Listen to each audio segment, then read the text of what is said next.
Hello ভাইয়া, কই তুই? বন্ধুদের সাথে ঘুরতে আসছি। কেন, কি হয়েছে? তুই তোর পকেটে কি রেখেছিলি? কেন, তুই আমার পকেট চেক করেছিস নাকি? আরে শোন তো, কি বল। আমি তোর ঘর গোছানোর সময় তোর পকেটে ধরিনার পাতা পেয়েছি। কেমন না লাগে? রাগ দেখাস কেন?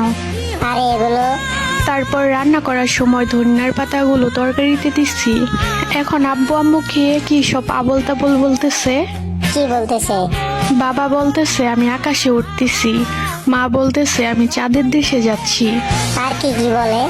বাবা বলতেছে আকাশের উপর দিয়ে নাকি বিয়ের সব যাত্রী যাচ্ছে, মা বলতেছে চাঁদের দেশে নাকি বর দেখতে যাবে।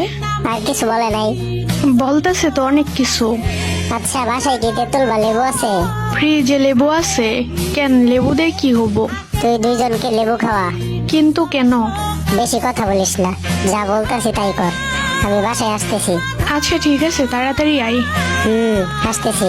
ওই ভাইয়া, তাড়াতাড়ি বাড়িতে আয়, আমারও জানি কেমন কেমন লাগে এখন। তুই ওই খাবার খাইছস নাকি? তোর সাথে কথা বলতে বলতে খাইলাম। কাম সারছে রে। আচ্ছা তুই লেবু খা, আমি আসতেছি।